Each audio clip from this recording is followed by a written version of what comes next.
Welcome everybody to Freaky Tales episode 2.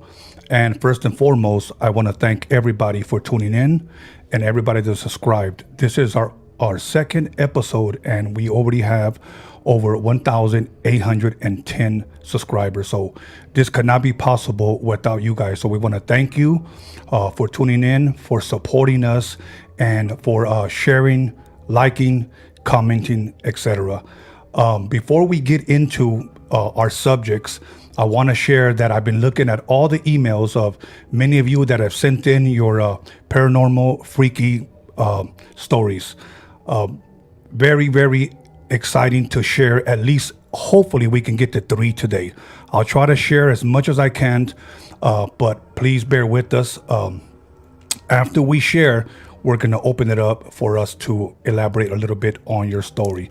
The good thing is that we never know, or you never know, whose story we're going to share. So if you want to remain anonymous, just say, I want to remain anonymous. Other than that, I will say your name and share your story.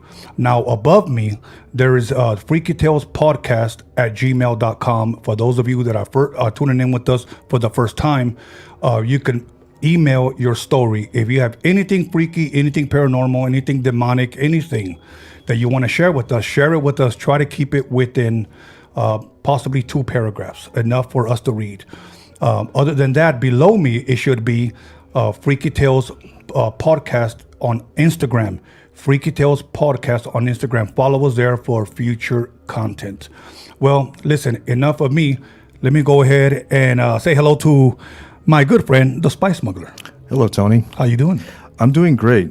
You know, I'm very excited about episode 2, and I hope you guys are excited because episode 1 was fantastic. And I just want to thank all of you guys who tuned in, subscribed, and I do read the comments on YouTube. I try to get to all of them, so hang tight. I'll even get to the bad ones too. So, you guys. It's all good. Hate, like, and subscribe. It all supports the channel. Thank you. Absolutely. And make sure you guys, if you guys enjoy this podcast, that you guys share it with others as well so that they too can subscribe. They too can tune in. We started this because this is something that everyone has somewhat of a paranormal, freaky, demonic, whatever type of story from all over the world. And this is kind of what brings us together.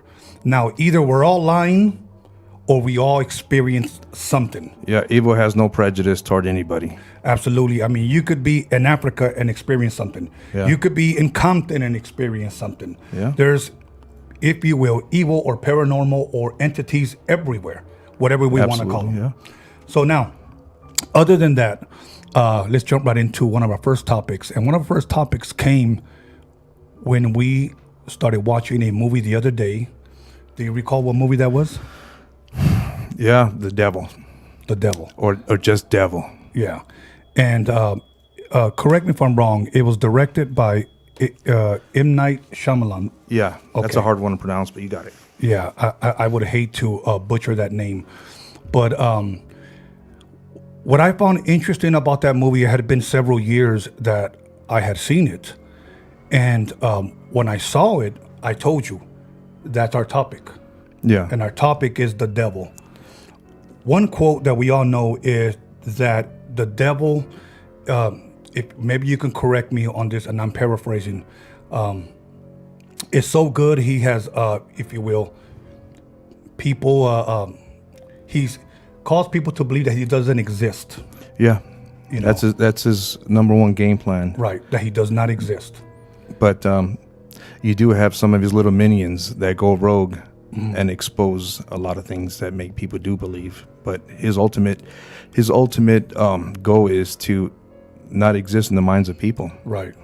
And I remember watching that movie, Usual Suspects, when Kevin Spacey said, the greatest trick the devil has ever done was to make people believe that he didn't exist. Okay? Right. And in that movie, what intrigued me about it was because no one knew who, quote unquote, the devil was. Right. No one knew. He according to most biblical scholars or historians, they say that his MO's three things: steal, kill, and destroy. Yeah. Still, kill, and destroy. Now, before we open it up, I would like to build a foundation for the people that are listening on exactly what it is, or give them a little bit more information on what we're talking about.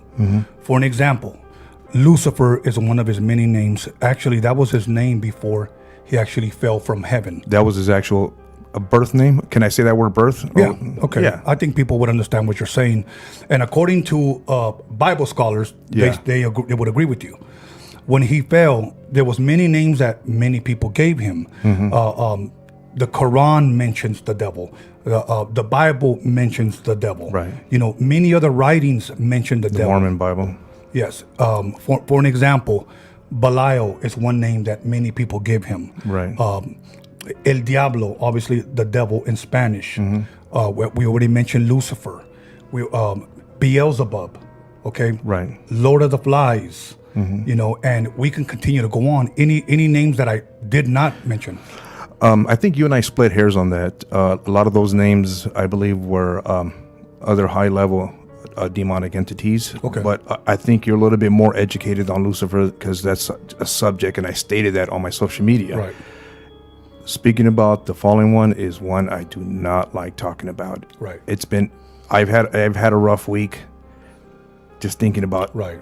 that subject, but here we are. Let's rock and roll. And another name is Satan or Satanas. Yeah. You know, and it's funny because, well, we're going to get a little bit more into that. And his description, for a lot of people who don't know, you guys will be very surprised because Tony will explain what he actually looks like, or get close how he was put together, assembled. Right. Maybe, you know. You know, after years of studying, and I studied demonology, but I didn't study it from a person that was a demonologist. A demonologist, you know. Yeah. Years of studying, and possibly over 20 years, I studied with all major religions. You know, the three major, or should I say, monotheistic religions, meaning they believe in one God, which would be Christianity, it would be Judaism, and it would be Islam. They all believe in one God. Right. I also studied like Baha'i. I also studied Hinduism and Buddhism and Catholicism. Theology. And, yeah, just theology in general. And for those of you that may not know what theology means, it's the study of God. Right. Okay. Now, according to many Bible scholars, they believe that Satan, number one, was kicked out of heaven because, number one, his pride, or should I say, even his beauty. And if you look at those two elements, that's all of Hollywood right now. Beauty and pride. Right. Okay. He actually, according once again to these scholars, he wanted to take God's throne, if you will. That's a bold move. Right. And because of that, we know that tradition tells us that him and a third of the angels, as we touched on last week, were kicked out of heaven. Okay? A third. Now, we don't know how much is a third. It could be trillions, like you said. I mean, they use the word legions when someone's possessed. Right. Legions means many. Millions, trillions, innumerable. Right. As a matter of fact, I believe while Rome occupied Israel, I want to say maybe, I can go back to during the times, if you will, of Christ, according to scholars. They would say that a legion was either 2,000 or 3,000 soldiers. Some people would say, it was 2. Some people would say 3, but we know it's within the thousands. Okay? Right. Well, that's according to men numbering their legions or their soldiers. Right. It's a different story elsewhere. So when a demon possessed man would be approached by, if you will, a holy man, this holy man would ask him, what is your name? And they would reply, legions, because we are many. Right. So in other words, this person took upon the name of what he saw during that time because there was many within that person. Now, is it possible for a person to be possessed by many of these spirits? Yeah, absolutely. Yeah. Okay. So now, Satan falls from heaven instantly. Okay. And one thing that I researched for years, and everything that I'm about to share is public knowledge. People can look it up. Confirm it, research it. Right. Do your research. You have to do your research. Do not just believe everything we say. We encourage you to do your own research. So now, people always wondered, where did Satan fall? When he fell, where did Satan fall? Now, let me ask you this. What's one place where you heard that he fell? Well, I heard two places, two ancient places. The Middle East, Of course. or Africa. I mean, they're connected. Right. I mean, it's almost like that could be where time began, according to many biblical or religious texts. Right. So, yeah. Okay. Now, let me share something that I found out after many years of studying. And once again, I'm about to give you maybe about 20 years of studying here in a nutshell. Many scholars believe that when Satan fell from heaven, he actually fell to the land of Shinar, okay, which eventually would be named Babylon. Modern day today is Iraq. Okay. Right. Now, according to many passages in the Bible, there was one of the cities that was first built. Scholars have said that God told the people, be fruitful and multiply and replenish the earth. But these people decided to stay there. They had a king by the name of Nimrod, which happened to be the very first king ever. Right. Okay. He built a tower called Babel, the Tower of Babel, which by most people, and I found this to be interesting. See, for years we have said that Babel means confusion or confused, because that's where all the languages came from. Right. From the Tower of Babel, the destruction of it, okay, them being scattered to the four corners of the earth. Now, follow me on this. Other people have said that in a different language, and if I'm correct, I think it's the Akkadian language, and I hope I pronounced that right. They said that Babel actually meant gateway to God. Right. Let me add to that. Yeah. What drove these people to build this tower? If we go back a little bit back, we rewind. Right.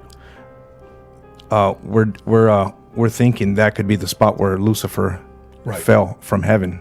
Of course. So just let that marinate for a little bit and think, who influenced him, or what was the influence? Exactly. Now think about the dictator Saddam Hussein. Right. He ruled in Iraq while Bush was in office. President. He would write Bush letters calling himself Nebuchadnezzar. Right. From Babylon. For those who may not know who Nebuchadnezzar was a king of Babel at one point. Okay. I don't have time to get into the history of Nebuchadnezzar. That was good enough. Look him up. And he would write Babylon. Nebuchadnezzar, Babylon. This was Saddam Hussein. Well, he was even thinking about, or was mentioned that he was going to rebuild Babylon. Absolutely. He claimed it. The tower itself. Now we're getting to a point with this. It all revolves around Satan to the present time. So hang on, pay close attention. It's going to get real juicy. Absolutely. So now here in present day, now I want you to think about this. According to scholars, these people were supposed to go to the four corners of the earth. They decided to stay together, okay, and unite, okay, against what people would say their orders. They were supposed to scatter. They decided to stay and build a city. Okay, think about this. They were dispersed. Their language was changed. That's where all of our languages come from, according to scholars. Right. And think about this. One of the first times that we hear the word city, according to the scriptures, and where does the majority of the crime happen at? In the cities. In the inner cities. In the inner cities, absolutely. And after studying years of this, it all led back pretty much to one person. Now we know that Satan, Lucifer, was a high rank, or if not the most high-ranking angel there was. There are cherubims, there are seraphims, archangels, there are messengers, and what we would call just regular angels. Right. Okay. If I missed any, Well, the word messenger comes from the Greek word angelos, Sí. which means messenger. yes. So, And we live in Los Angeles. Okay. lost angels. So now, here we have, they're all here on Earth. Many years ago, without mentioning the author's name, I read a book, and it was called Satan is Alive and Well on Planet Earth. And reading that book is what intrigued me to jump into what we're talking about today. That's why I began to study all of this. It intrigued me, okay? Now, Satan was the only angel in heaven called the anointed cherub. The anointed cherub. Now, let's get into his looks, okay? And you guys can Google this. You guys can look it up. And don't believe everything I say, but research it. After you describe them, I'm going to tell you what I did at the local museum in downtown LA. Okay. This is going to give you the heebie-jeebies. Now, let me start off with the number 9. Okay. He has 9 precious stones covering his body. Okay. 9 precious stones. That's how he was created. I know he had stones, different stones, but I didn't know it was a 9. 9. Okay. Okay. And believe me, you can look it up. And let's talk about his body. Okay. Inside of his body. Right. According to, once again, scholars, and I just say scholars because Just cut through the red tape. we cut through the red tape. He had pipes, what they call timbrels. Right. What most people would consider tambourines, drums, organs, musical instruments within his body. Right. Now, this sets up the foundation for what we're going to get into later on, talking about music. Okay, now, he had musical instruments, pipes, timbrels, most people interpret it as drums, organs, flutes. That was his biological makeup. We Yes. may not understand or envision it, but that's how he was put together. Music and bling. Right. Think about that for a second. Music and bling. He had musical instruments in his body, and outside he was covered with jewels. Now let me add to this because I read I took biblical studies too, and I know there's a certain angel. I'm not sure if it's a cherub or the seraphim that has 4 faces or 4 heads: the ox, the eagle, a lion, and a human face. Right. And he had 4 wings? Yes. Yes, you're right. 4 wings. 4 covered the bottom, 4 covered the top. Yes. Yeah, and it had Or should I say 2 and 2? right, an animal type feet. Yes. And if you think about that, that's an angel. Is it a seraphim? I don't think it was a cherubim. And now cherubims are not little baby angels like you see in the paintings at Michael's. That carry harps. Yeah, they don't look like that. If you think about it, they're terrifying looking creatures if we've seen one. See, most people say this, and it makes me laugh because they tell me, "Oh yeah, I seen an angel. I was laying on my bed and I saw 2 angels, playing right there by the footstool, or Right. by the edge of my bed." And I'm thinking to myself, if you read, ancient writings, okay, whether it be the Bible, whether it be the Quran, or whether it be just books, okay, Right. of ancient history, every time a man or a woman saw one of these angels, it said that they fell to the ground, fear of death, like they were scared. Right. They were terrified. And how would they approach these people? By touching them pretty much and saying, "Fear not, fear not." And they were good angels. Right. These were good, if you will, good angels. But they look terrifying because it's something out of this world that none of us have ever experienced. So when somebody says, "I saw this little blonde kid with blue eyes playing the harp with wings," that's a postcard. Right, That's right. not a That's real angel. Hallmark. Yeah, that's Hallmark. So back to Lucifer. Sorry to throw you off top right Right. there, but Well, as far as Lucifer, he has the bling outside, 9 precious stones, and the musical instruments inside. Now, I want you to share with us when you went to the Natural History Museum, Yeah. because I know where you're going with this, but share with people what you wanted to talk about. one day it clicked, and I said, I'm gonna get out. I love the museum. Who doesn't like the museum, right?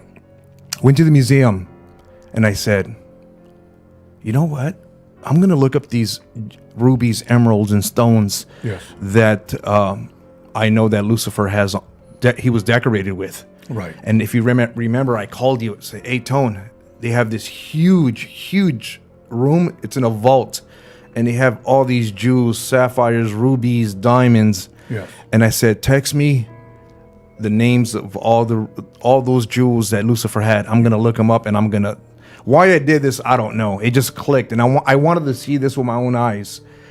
And you text me, and I found them all. Yeah. Now, were they the exact same ones? Because there's different sapphires, there's different emeralds, but I kind of pinpoint, and they were beautiful.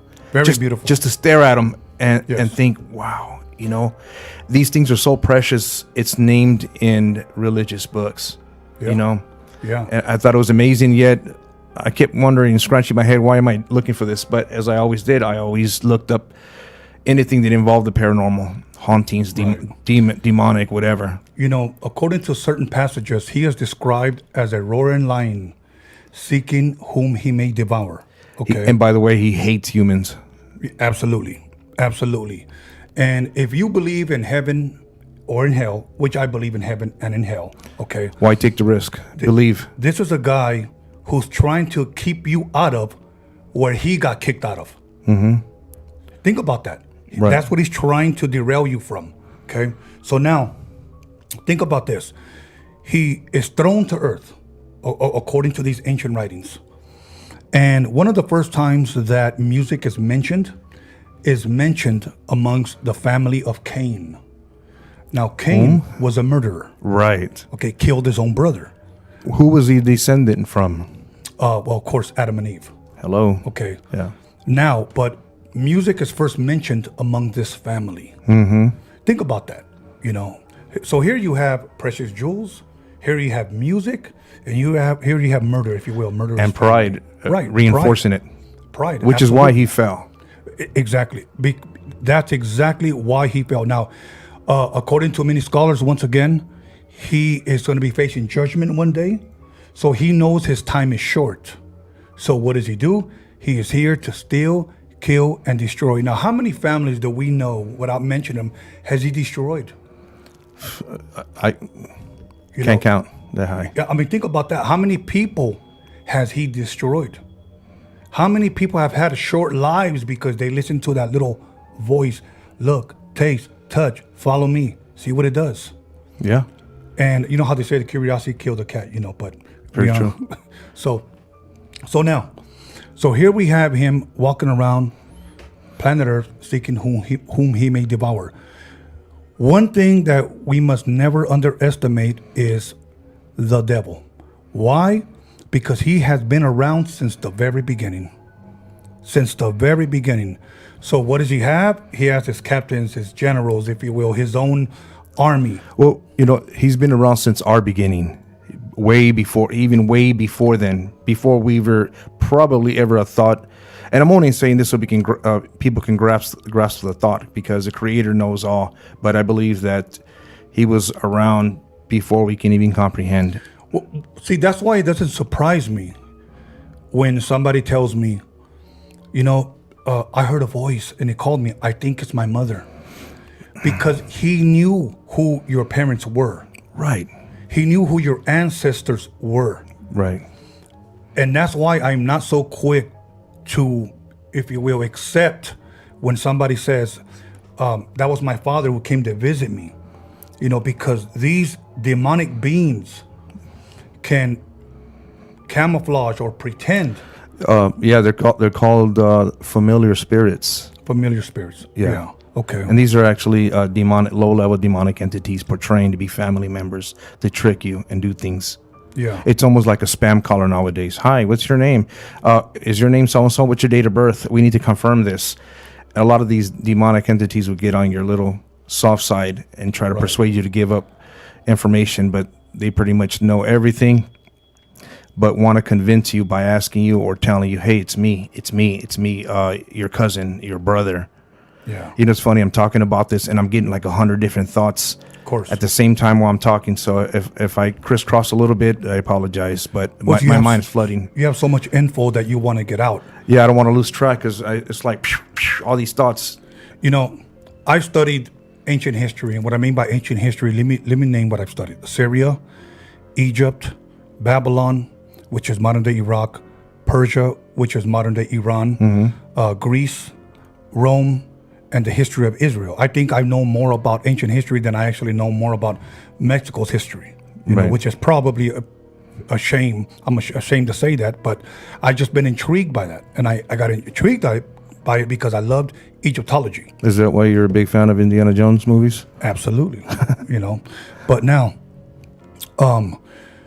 one thing about studying these things is that studying history, somewhere or another, in some of these passages, you come across where they talk about El Diablo or the devil or Belial. They'll mention it, and that's what intrigued me to look a little bit more into it. Now, somebody gave me a book one time, and I had read all those books that he had given me, the Egypt, Assyria, Babylon, etc.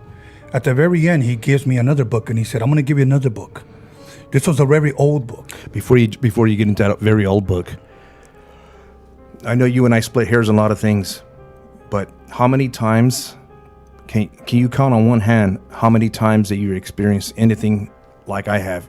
And we spoke in the past, but refresh my memory. Have you ever experienced anything creepy while digging for information like this? Absolutely, and that's where I was going. Okay.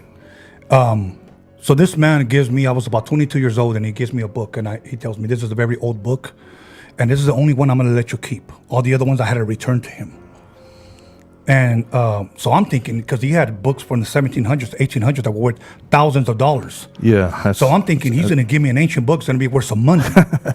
So when he gives it to me, he gives me a 1611 King James Bible. And I'm thinking, what am I going to do with this? Yeah. But here's what he said, and I think these were very, very wise words that I would like to pass along to my listeners. He said, do not read this book as if it's a religious book. Read it as if it's history. That's what he said. And then he made an awesome point. He said, many archaeologists, when they want to go dig and look for something, they'll look it up in the Bible. The Bible says that it's buried here, or they once lived here. They'll go to that location and they'll find it. Right. Okay. So I read it like a history book, and guess what I began to read in there? Assyria, Babylon, Egypt, Rome. So I was very, very, very familiar with a lot of these passages. But one thing that he told me this, and he was not a very religious man. He said, I don't know what you believe in. And during that time, I can actually say that I just believed in God. Whatever that meant at that time in my life, I just said, I believe in God. Who that was, I don't know. Okay. He said this, but when you read that book, before you open it, he said, make sure you pray. Yeah. And I said, well, why is that? And it scared me. I'm 22 years old and I'm reading, being mentored by this man. And he said, just pray. And I said, oh, okay. One of my first experiences was, and I know I'm talking a lot, but I'm building a foundation. Okay. I opened it up and I didn't pray. And I remember the door slammed really, really hard, the front door. And I looked and I was terrified that I couldn't move. Mm-hmm. I couldn't move. So I get up and I don't even want to touch the door. When I opened it back up, this is no lie, the book closed. It just closed. Yeah. And I know that I left it open. And I'm not talking about a page, I'm talking about just the book closed. Yeah. And so freaky things like that started happening to me when I began to dig and find out information about the subject that we're talking about now. Yeah, and you know what, Tony, with that being said, is that these things are constantly around. Yes. They're just not always pushing buttons. Maybe they're not allowed to. Maybe they can't, because if these negative things, these demons, these spirits, these shadow people, these ghosts, etc., are around, there's also angels. There's also good beings, good entities around too. Or else it would be crazy in our life.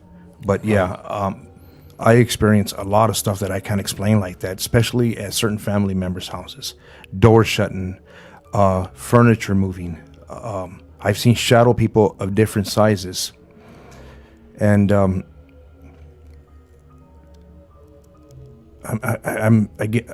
don't know how to describe the feeling. It's, for a moment, it's a feeling of terror. And then it goes away because my mind can't register it right. My mind lies to me like, that didn't happen. Next thing, I'll crack open a beer, start watching Netflix or something. Right. It's like you lie to yourself. But yeah, stuff does happen like that. Right.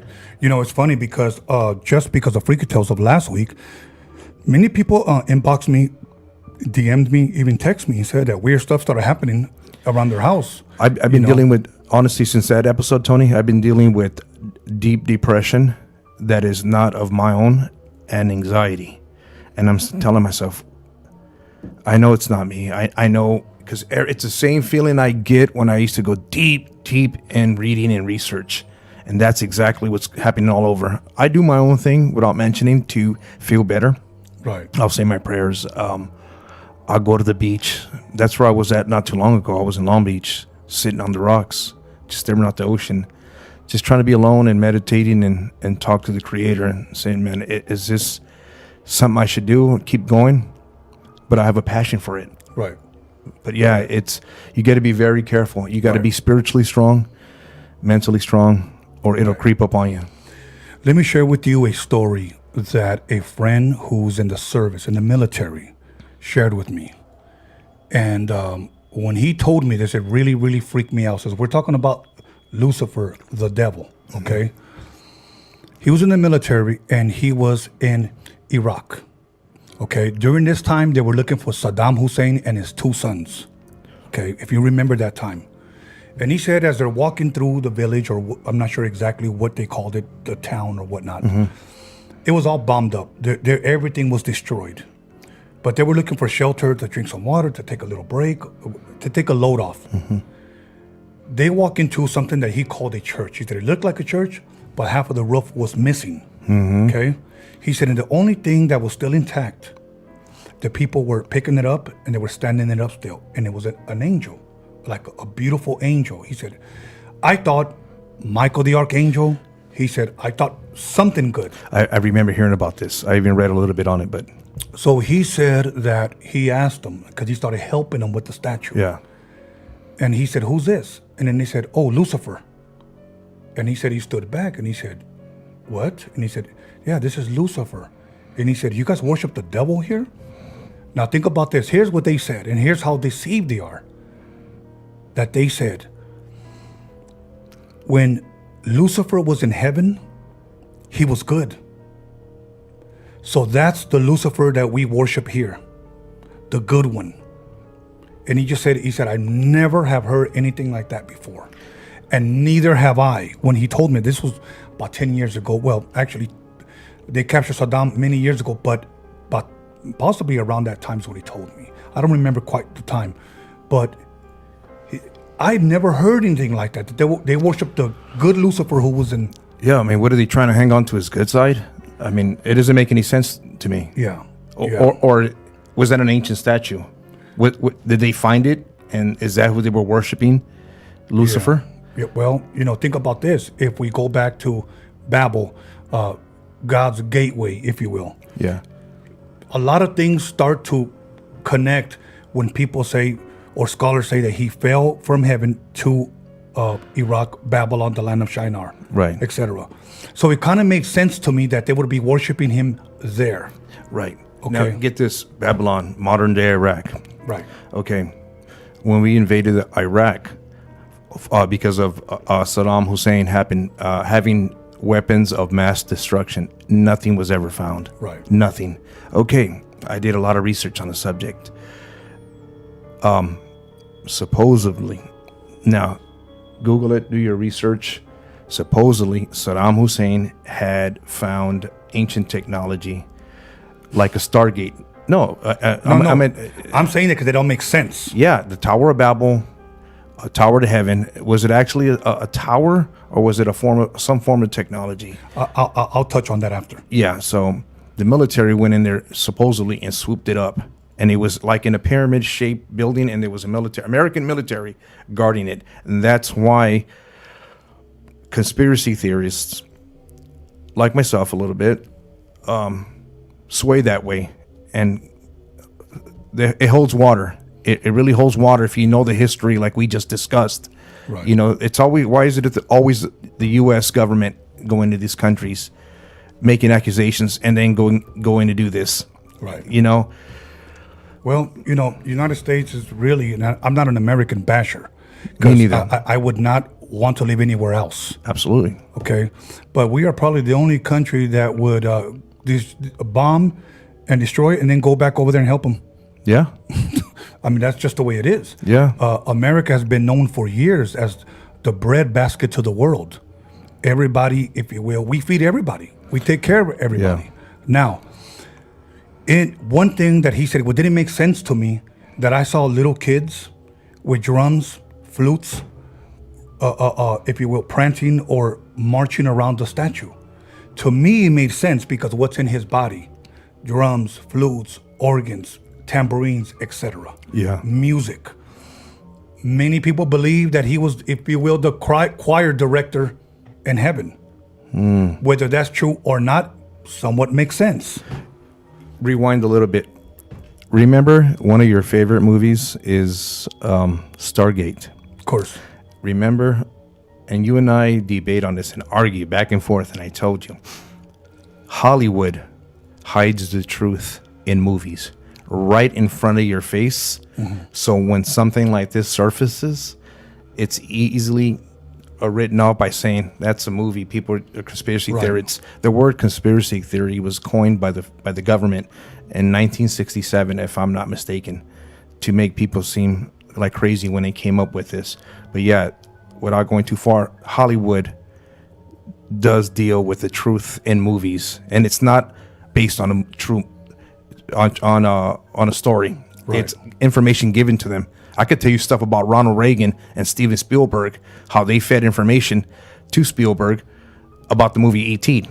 But that's Right. for another subject. Back to Right. Stargate, how modern day Iraq is Babylon. They go in there, supposedly get to Stargate, and then they make a movie of it. Right. So now people are crazy if they say that's what it is. Yeah. And Is it that? I don't know, but it seems pretty factual. Yeah.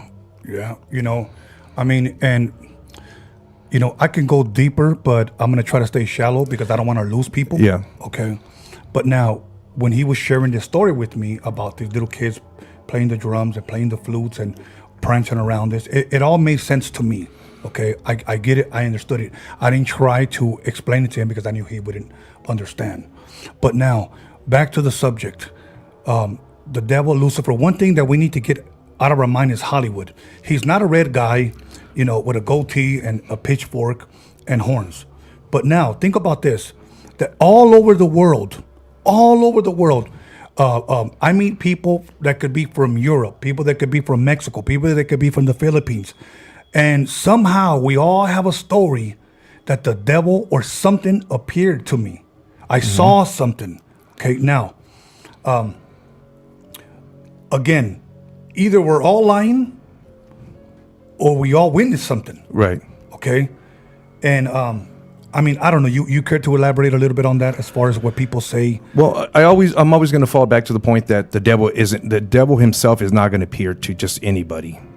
I can confirm, and I do believe, even though I don't believe everything they say about Lucifer. There's these paranormal investigators, demonologists. They made plenty of movies on them. Yeah. Ed and Lorraine Warren. Right. Okay. I look at the doubter side, Right. and I look at the believer side. Now, there's been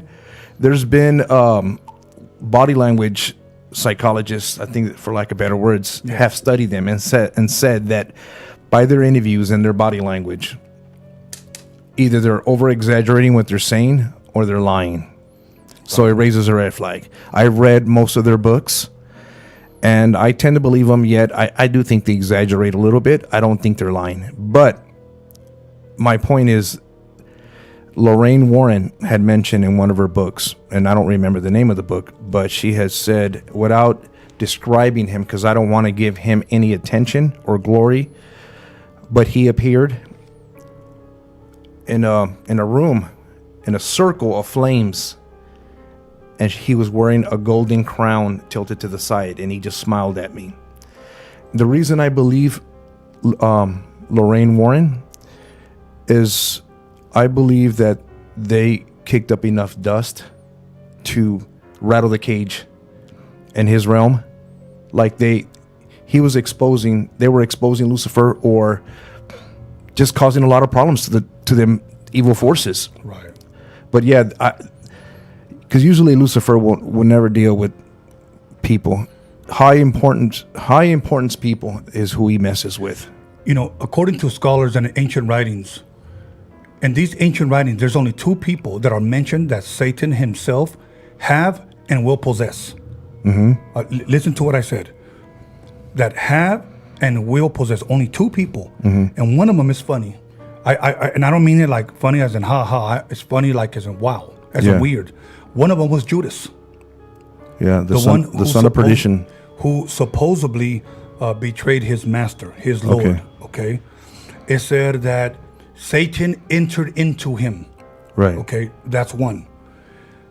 The next one that most people believe is still in the future, and that is the person that we call the Antichrist, the anti-Messiah. Either name will fit here. Right. That this man will not be demonically possessed. He will be devil possessed by Satan himself. Okay. The head honcho. Yeah, but the head honcho, the main one. So when people say, I was possessed by the devil, you know, not to look down or put anybody down, you're small potatoes. Right. He's got demons for that. Right. I have a good friend of mine that many years ago, I want to say in the mid 80s, told me that he felt that, and this is his story, he felt that God called him to open up a church. What kind of church is not even important, okay? But God called him to open up a church. And he said that he was there Saturday night. And I like that story you shared because it goes with this. Saturday night, he's praying at the altar of the church. No one is there. The lights are dim, and he's excited about tomorrow's church service. And he says, there's 3 aisles. It was a pretty big church. 3 aisles to walk out. He said, out of that center aisle, a dark silhouette, the shape of a man with a crown, was walking towards him. Very, very slow, and he said he saw it. And he said he got so terrified that at that split second he remembered, this is his story once again, whom he was serving. Right. He closed his eyes and began to pray. Began to pray. He opened up his eyes, said it within 10 minutes later, and it was gone. Later on, he tells me that he received a revelation, whether it's true or not. This is what he told me. He said that God revealed to him that wasn't the devil, but that was a general of the city. Yeah. Coming to close him down. One of his shot callers. Yes. To call if you will, shut it down, cast him out, cast fear in him, whatever. Yeah. And he said, and the only thing that I had was prayer, because we can't fight these things. We can't shoot these things. Yeah, we're not Zach Baggins. Yeah, exactly. We can't wear tight black shirts and call out a ghost in a haunted house. Yeah, there you go. Yeah. Okay. So I like that you shared that story about the crown, because that's what he saw as well. Yeah. And a lot of these entities, demons, whatever we want to call them, are real. Yeah. You know? There's different forms. I'm not sure if I shared this last week, but I have seen a story that I can confirm from my understanding and my knowledge of a couple coming home. They were happy. They had a great day, and this coincides with what we're talking about. So I'm not getting off too far of subject. If I do, pull me back. Yeah. But this couple comes home. They had a great day. They walk in. As soon as they walk in, they felt a lot of negative feelings. The lady got anxious, angry, and for whatever petty reason, he started to argue to the point where she got a knife out of the kitchen and tried to stab her boyfriend or husband. He said, "Hey, what are we doing? This isn't us. We never, Right. We're not this type of people." And he said, "Honey, let's pray." He had the urge to pray. He prayed, and this humanoid form, the best way I could describe it was like electrical mist, and it was like orange, and you could see anger and feel anger from it, and it attacked them, and it was Do I want to see? Do I want to say an energy vampire or or low level demon that was enhancing their emotions to kill each other or to fight? I would say it's a demon because that's exactly what it was pushing them to do. Yeah. To attack each other, to fight. Made her pull a knife out, want to stab her, stab him. But yeah, we got to be careful, man. That's like I said, Lucifer ain't gonna deal with that. Now, I'm glad you brought that up because many times, and without mentioning, either we have family or we have friends. We go to their house and it's chaotic. Yeah. It is chaotic. Brother and sister throwing blows. Yeah. You know, mother cussing everybody out. And they don't catch on because they probably never had any religious upbringing. You know, whether religious upbringing or not, at least to notice that something is not right. Right. You know, for an example, this man who mentored me told me this: master the art of observation. Just sit back, watch, make up your mind later on. Yeah. Sit back and watch, slow to speak. Okay. He would always tell me, use wisdom. Now, I'm a 22-year-old kid. I didn't know what the heck wisdom was, but use wisdom. Know when to talk. Okay.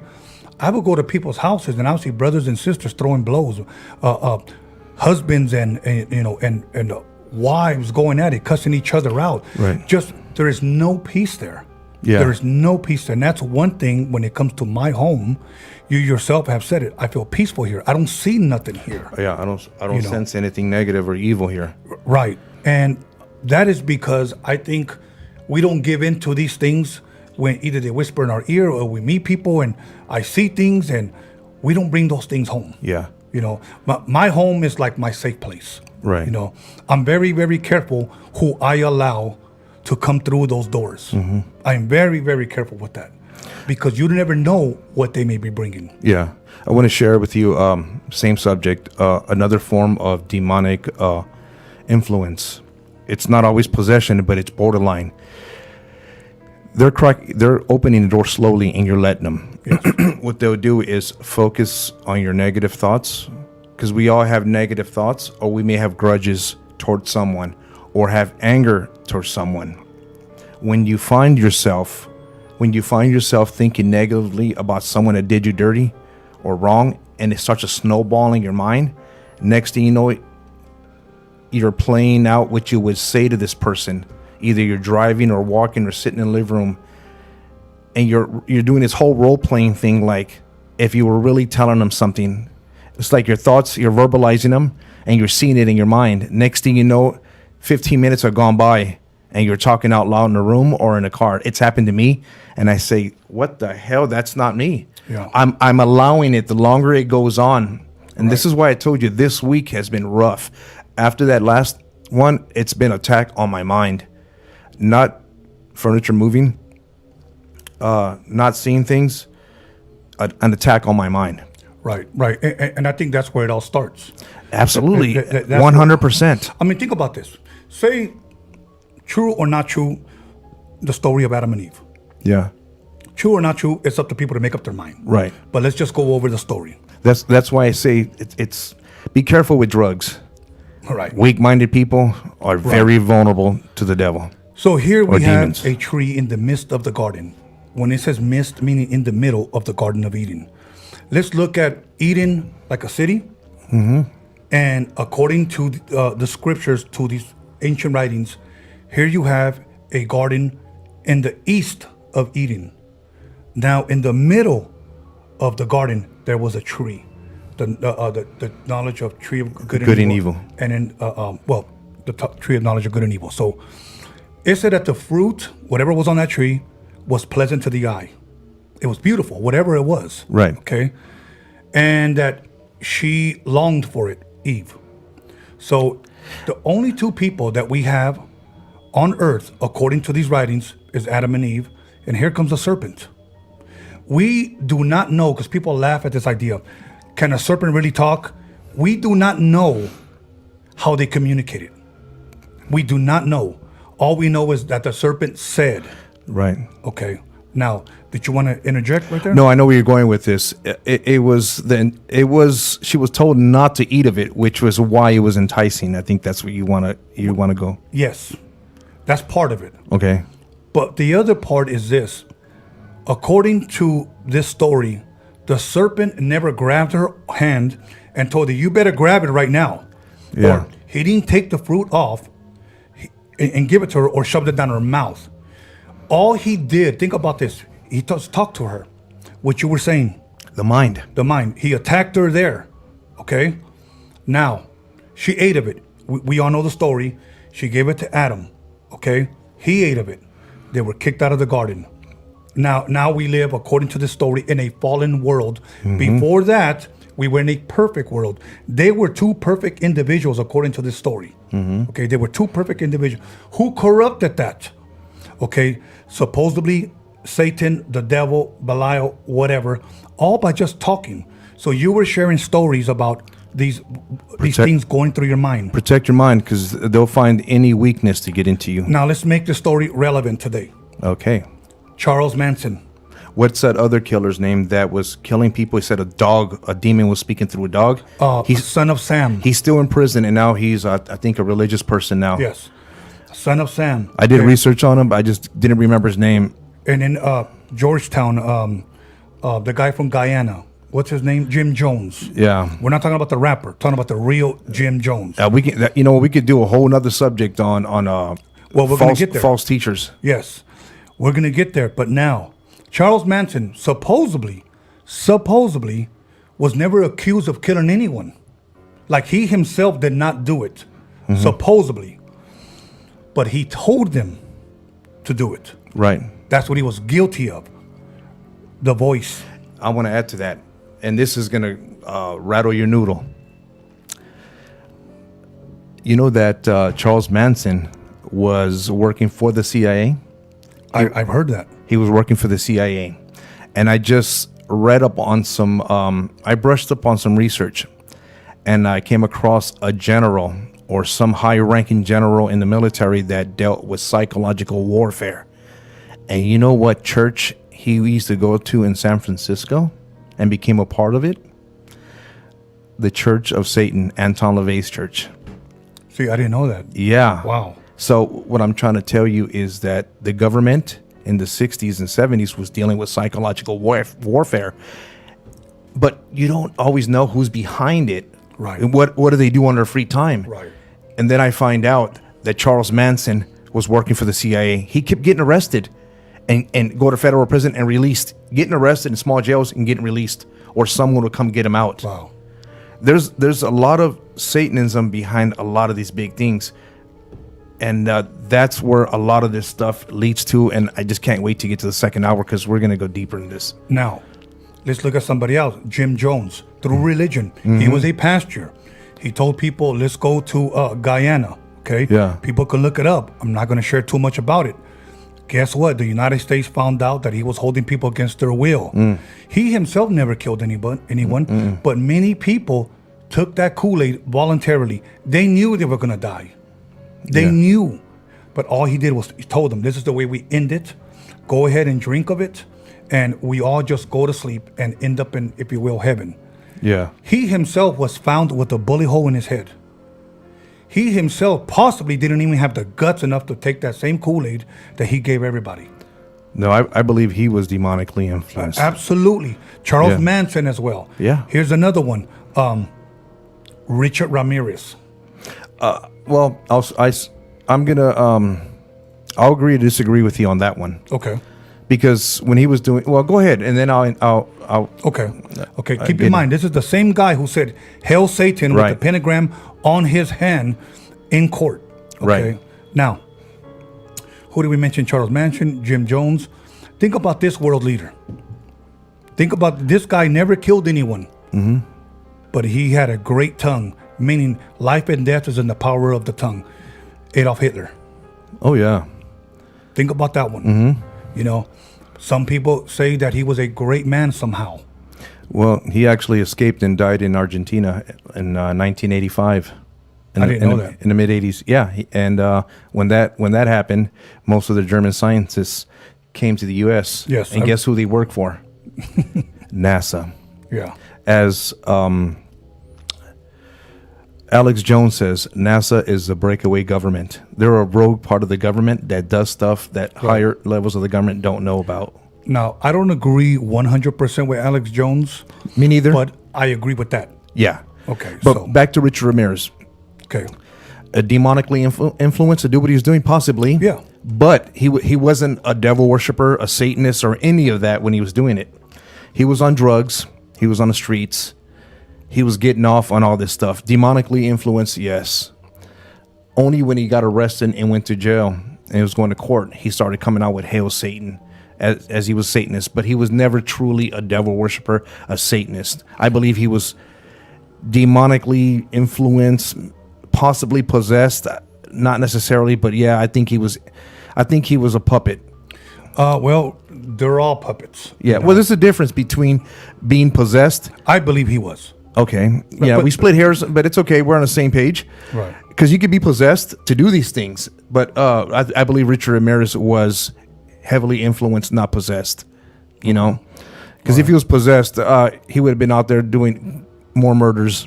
Yeah, and it's funny because being in jail, he had so many groupies, even to the point where he got married. Oh, and he had beautiful women.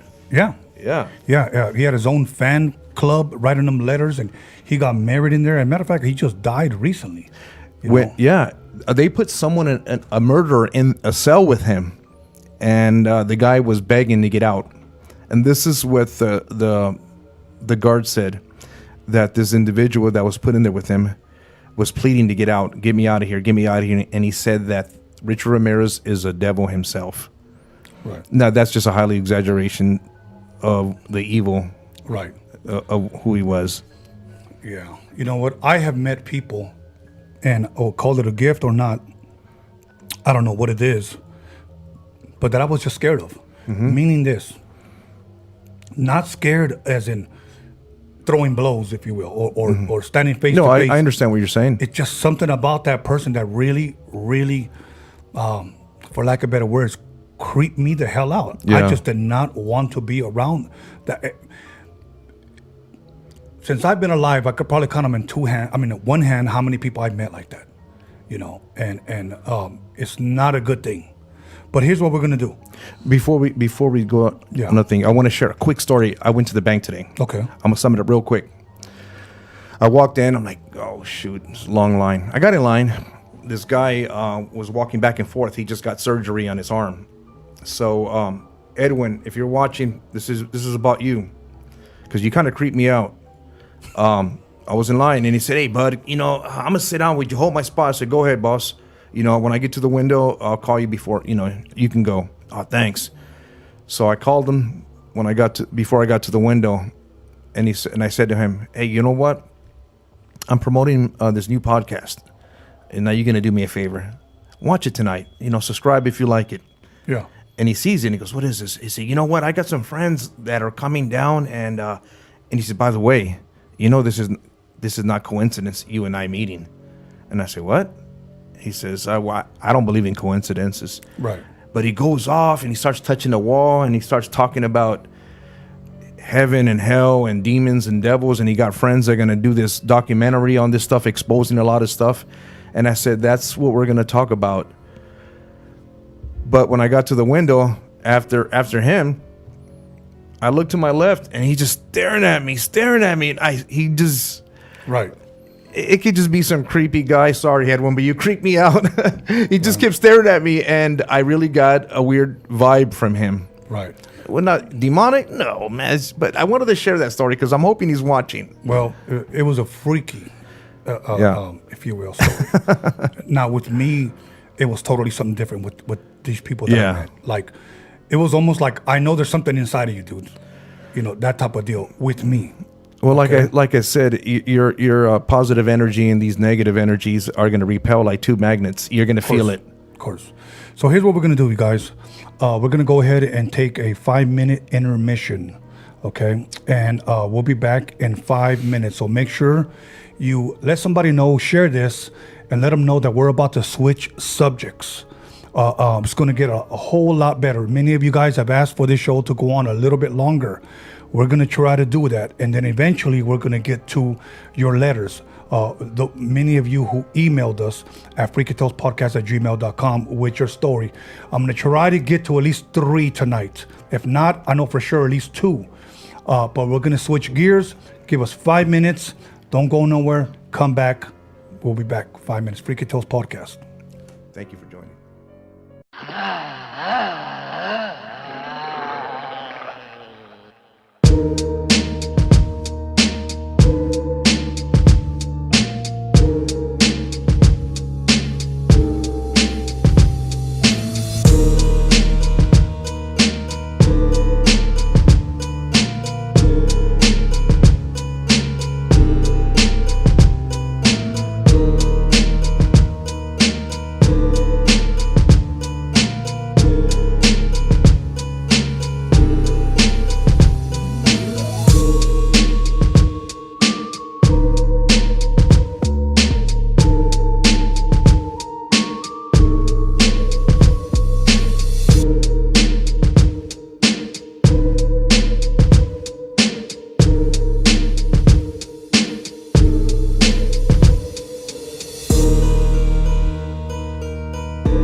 Welcome back, everybody, to Freaky Tales podcast. Thank you, everybody who subscribed. Thank you for your patience. Thank you for continuously, commenting. And once again, whether it's negative or positive, it doesn't matter. It helps us to build a better show. I'm okay with constructive criticism. So the wine is out, so we know we're about to dive into something really, really good. We're about to switch gears up a little bit. Other than that, how did you like the first half so far? I loved it. I loved how we're building it up to get to where we're going to go, and it's going to make a lot of sense, and people are going to grasp it and understand it. Right. It's very hard to talk about these subjects because a lot of times people don't. They may say, why did you have to pick this type of subject? But to us, it's real. Right. We witnessed. We've been educated when it pertaining to these things. We know that it's there. So why not shine light on something that nobody wants to talk about? Yeah, because nobody else is doing it. The people don't take this subject serious. No. Okay, so now, you know that I've been in the music industry for many, many years. Okay, I've been right beside you all along, Tony. Yeah, several actors I've met, several directors I've met. Whether artists, whether they're singers, whether they're rappers or whatnot. I've met a lot of people in this industry. People always ask me, I would have thought by now you would have moved to Hollywood. I was sitting on my porch not too long ago, and somebody pulls up that I hadn't seen maybe in about 5 years, and he tells me, I thought by now you would have moved out to Hollywood or something. Man, I thought you went Hollywood on us. And I said, well, what does Hollywood mean? Yeah. That's what I asked him. He didn't have an answer. I go, because if you're going to accuse me of going Hollywood, at least have an answer. Like, what do you mean by that? Right. What's your definition of? I said, look, I still live here. I never moved out, and there's reasons why. Okay. So let me start off with this story. Okay. As I began to read this book that we call the Bible, that talks about ancient history, whom I was told never to look at it as a religious book, but as a history book, a historical book. We know that there's 39 books in the Old Testament, 27 books in the New Testament, 66 books total. Okay. In the Gospels, there is Matthew, Mark, Luke, John. The Gospel meaning the good news. I read one story that intrigued me, and it's important that we lay that down before we jump into what we're about to get into. Supposedly, this story, and I'm paraphrasing it. Okay, let me rephrase that. Not supposedly, I'm paraphrasing it. Jesus goes into the wilderness. Okay, and by the way, many people are afraid to say that name for some reason. Or you can call him Jesus. Okay, Jesus, Jesus, whatnot. So now he goes into the wilderness to fast.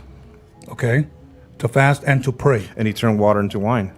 Before that, okay, now you're starting to get a little tipsy now. So that's my second swig. Okay, so now I don't want to lose my train of thought. He goes in there and he begins to fast and pray, and he begins to be tempted by the devil.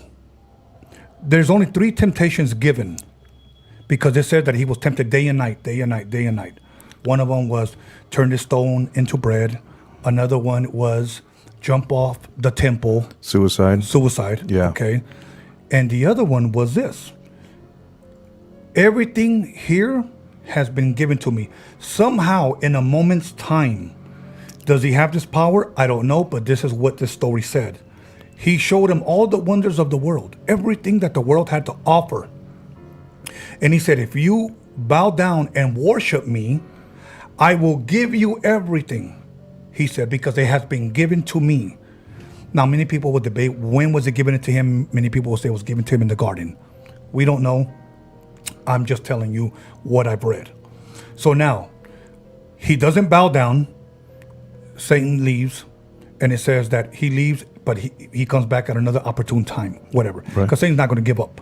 Okay, now, I began to think when I studied that, is it possible, whether you're an actor, a producer, a director, a singer, a rapper, is it possible that Satan, possibly not Satan himself, but I think you know what I'm saying, could offer people today the same thing?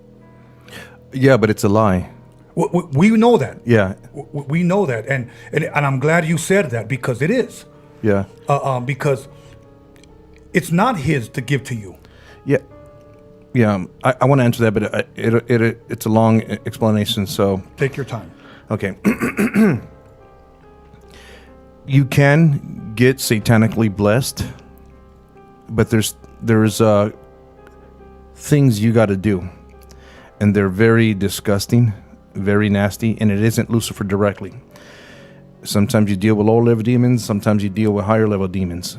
But I do know from devil worshippers that I've met and experienced and seen. I've seen them eat feces. I've seen orgies. I've been invited, and this is all up in the hills, Hollywood Hills, Beverly Hills, super wealthy, rich people. And I'm not sure people want to do this, but there's people so desperate to make it to the top. I was back in 1990 or 89 or 90. I used to box. Quick story. This guy would always lose in sparring matches. And he said, F it, you know what? I'm just going to make a deal with the devil. Do you think he was being sarcastic? Or? I thought he was being sarcastic, but I started telling him, don't play like that. Don't even say that. He said, oh, my homies be doing all kind of stuff like that. They go to services and they get like money. They're selling dope. They got chicks. And I'm thinking, what the hell? Really? And he's telling, he goes, yeah, man, I'm just going to go ahead and go with the ritual and just, I want to be a better fighter. Right. Throughout my life, I run across people like that. Yeah. And they say it like it's no big deal. Like it's no big deal. No. Yeah. So yeah, I'm glad we laid the foundation of who this guy is. Right. And down to where we're at now, because we're going to get down to nitty gritty of people making deals with the devil, man. Now, let me share with you something, and I'm glad you said it, but it's a lie. I met a guy in the early 90s, and we had lunch together, and it almost seemed like there was something in him that he just had to tell me what he was involved in, what he was doing. And he tells me that, again, we had like a 2-hour lunch, and he finally tells me, you know what I've been reading? And, you know, I didn't know. And, you know, I had been telling him what I was studying. And he said, I've been reading a great philosopher named Anton LaVey, and there he goes again. So I knew where he was going with this, the Satanic Bible that Anton LaVey wrote, okay?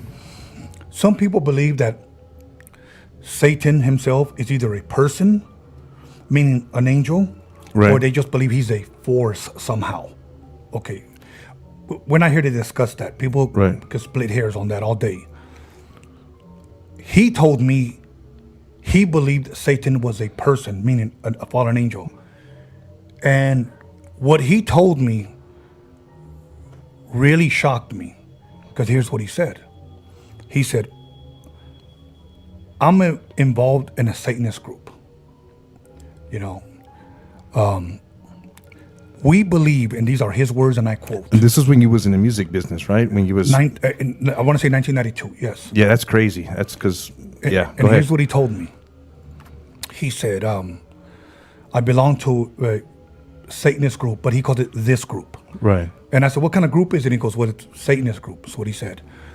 And he said, we believe, and this is the part that shocked me, that Jesus Christ is the Son of God. We believe that he did die on the cross for man's sins.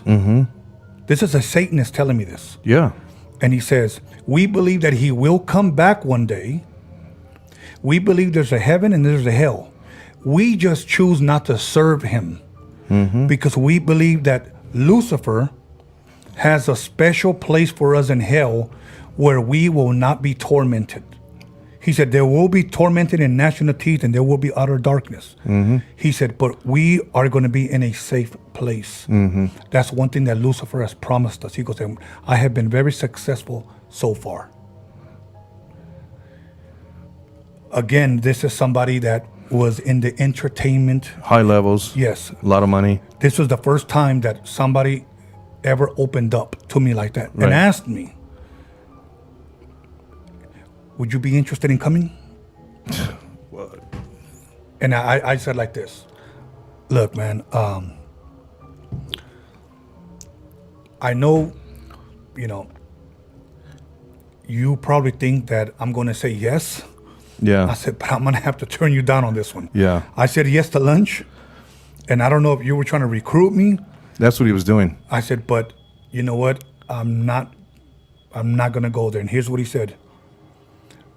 Many of your friends are already there. And he was talking about the industry. Yeah. Okay. Absolutely. And I said, really? And he said, yeah. He Yeah. said, you just don't know. He said, but if you go, you'll see them. I know, and I can name names. I can even name gangs in LA.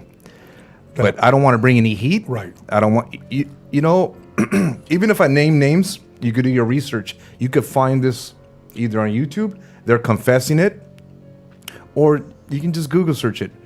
But there is gangs in LA that do satanic worship, they do rituals, and they do get satanically blessed, but there's a price to pay. Yeah. And you know what, Tony? One day we need to just get 1 hour and just talk about stories and go all over the place. Because every time we get into these deep discussions, I mean, I want to reach from everywhere Right. and tell all the stories. Like, I want to talk about the orgies. I'm not going to confess to some deep things that'll probably get called into a damn sheriff station and get questioned about. Now, when you say orgies, we're not just talking about sex. We're talking about rituals that are going on. Yeah, with blood and stuff. Now, I'm not talking about blood from animals. Right. I've seen stuff. I've seen people eat feces. I've seen people sharing their wives, their husbands in a big mansion. Right. I've bodyguarded and driven around high class escorts. I was involved in a drug game. All this, I was brought around elite people, rich people in the Hollywood Hills, famous rappers. I've seen it all. I'm 50 years old. I've met people in prison that told me, that were movie agents that were in there and told me secrets about Oprah, Tom Cruise, how they would send people to these houses Right. to do whatever they're going to do. And these people come back and tell him what was going down. And this guy shared it with me. Now, these are his words, not yours. So Correct. Okay. But I agree with them because I've seen a lot of these things. Right. One day we're going to separate 1 hour. One day, Tony. Promise me that much. Okay, and sometime in the future, but I'm just very critical on naming people. Yeah. So that's why it was important for you to say that those were his words that mentioned those people. Right. Because we don't know those people, so Yeah. we can't, point the finger. So I think it's very important to say that. Now, let's go back into the music industry. I want to share a story about a musician in a nutshell that people can actually look up his documentary on Netflix. It's about a guy named Robert Johnson. Okay. This was a black man out of Mississippi. As the documentary goes on, and I just didn't learn it from this documentary, I knew people that lived there and heard this story. So it traveled in Mississippi. The story goes that he couldn't really play with the lick. He couldn't really play guitar. He was a bluesman. Couldn't really play blues. Back then, if you wanted to play at a bar, you had to be somewhat good. Nobody would hire him. Okay, or if they did, they gave him those vampire hours, 3 o'clock in the morning, when two people are there. Supposedly, story goes that he went away, came back about a year later, and now he's playing. And by these people's accounts, these people's words, they said, there is no way that guy could have gotten that good that fast.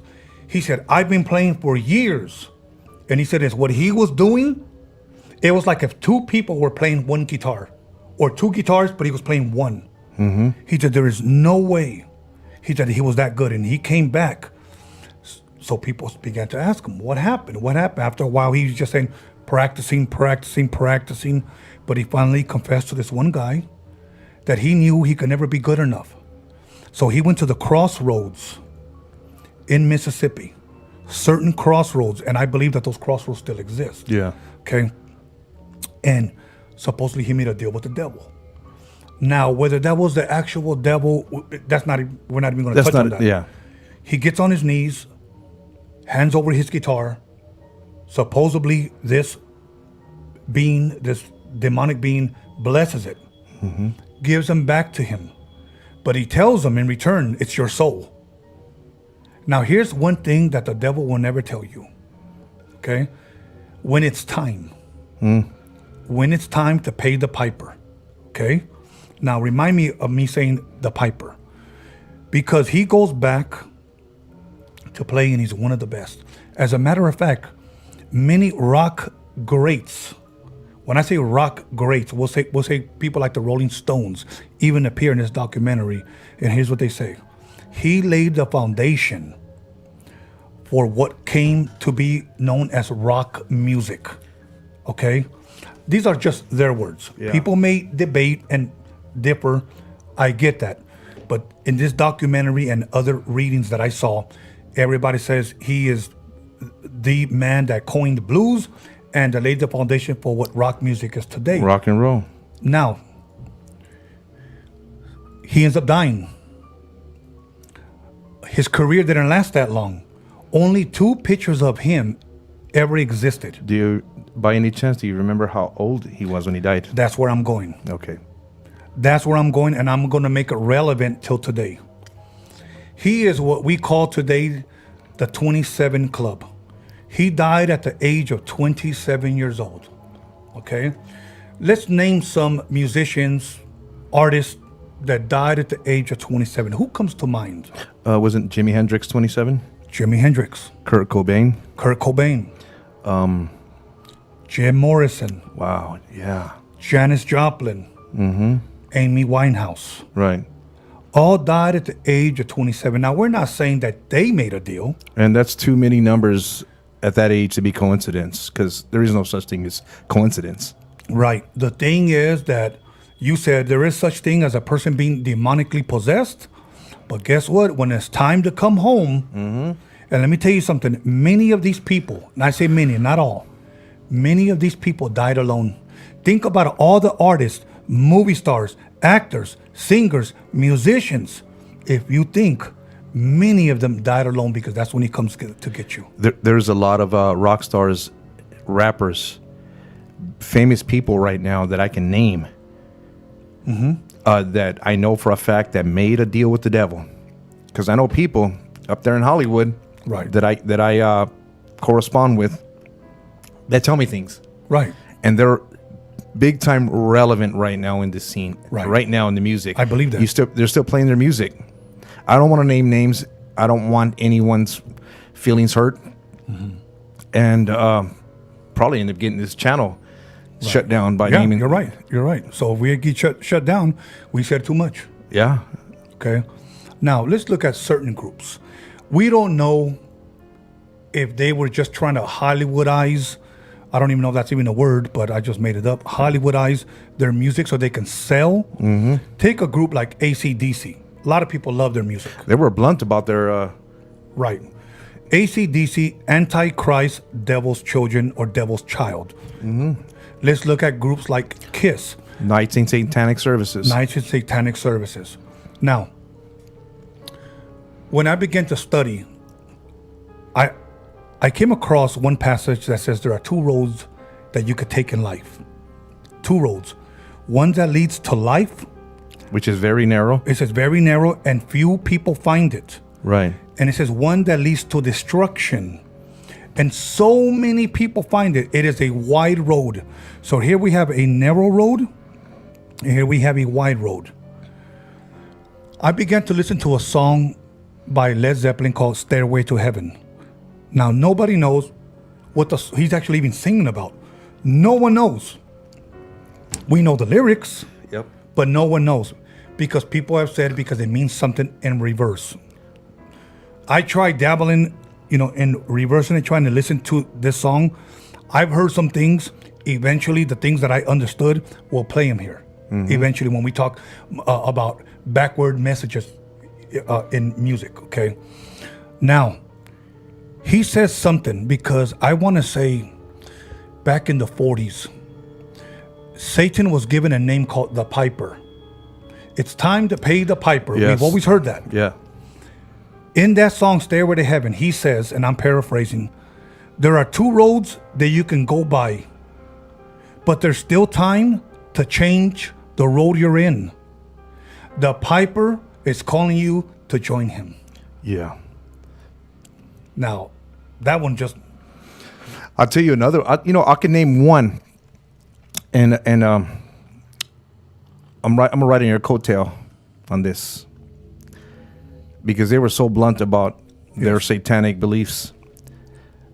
There's one that actually I could say his name. His name is Bob Dylan. Okay. Bob Dylan was interviewed. Finish. And they asked him. It wasn't 60 Minutes. It was another channel. But this is available. Yes, this is available on. You can YouTube it. It's on YouTube. Yeah. And they asked him, you're like 60 something. Why are you still doing this? And he said, I'm just holding my end of the bargain. I'm holding up my end of the bargain. He said, to who? He says, to the chief in charge of this world and another world. And the guy says, may I, do I dare ask who he is? He said, yeah, the chief, the big chief. He wouldn't say his name. Right. And it's just not rock bands, it's celebrities. Yes. A lot of times when you see, and I know this because someone told me this. Again, we're gonna get to a podcast, people, where I'm just gonna name drop. I'm probably gonna have a whole bottle of wine. I'm gonna just say, you know what, screw it. So and so made a deal with the devil. If we get past that one and we don't get shut down, I'll keep dropping names on celebrities. We'll see. So that's very dangerous. Like I said, I don't care. Okay. But there's a lot of actors that make a deal, and I want to ask for help. But a part of the deal is they cannot reach out. But what they do something so what's the $10 word I'm looking for? They kind of lash out in public, like in an interview or something, to hopefully get pity from some religious person that may pray for them, right, to get them out of that. And that's why they do these things. I know because a friend of mine told me that celebrities, when they want help and they want to get out, right, they can't ask for it from a religious group, but they can get help if someone feels for them and prays for them, right, and hopes goodwill for them. Right. And there's a celebrity that recently did that. He was, I'm not going to say his name, but people would know. He was I think on Melrose in an office, and he allowed people to come in and look at him. He wore a paper bag over his head, and it said on the paper bag, or he was holding a sign, either, he said, I'm not famous anymore. Nobody understood why he was doing that, but a friend of mine up in Hollywood told me why he did it. Well, they do it for the glitz, the glamour, the money, the popularity. No, he wanted people to feel sorry for him and pray for him. No. At that point, he did. Yeah. But when he first started, yeah, he did it for all the wrong reasons, and he saw where he got him now. Yeah. Why do people make a deal with the devil? For the glitz, the glamour, the popularity, be famous, to be rich. But they don't realize that that's where you're going to end up. You know where a lot of this information I get from? And I'm not going to say who they are, but it's a lot of bodyguards. Of course. That bodyguards for celebrities that are there witnessing and seeing this stuff. And I know a lot of them. I know this rap group that went to New York to record their second album. And I know the story because one of the guys' brothers that's in the rap group, 3 individuals. Okay, don't even try to guess. No. His brother was there, and they asked him, do you care to join? And he said, what are you guys going to do? They flew a guy in, I won't say from where, because I'll be giving away too much. And they had a seance. Mm-hmm. Okay? Whether they gave their life to the devil or for riches and fame and popularity, I don't know. But he was there and he witnessed it. They were on their knees with a pentagram and candles on the floor. Okay. They have been very successful even still, till this day. The success comes when they cross that one line. There's a line they cross, And that line, I'm not going to say it because I'm just not going to say it. Okay. There's a line across when there's no turning back. Right. And you know what that is. Of course.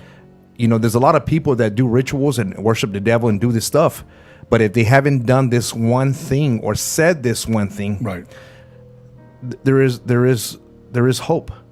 There is hope. I know that. But you say this one thing, there's no forgiveness for that. Yeah. And I'm not going to say that to glorify or give too much information. I don't want to lead people into that. But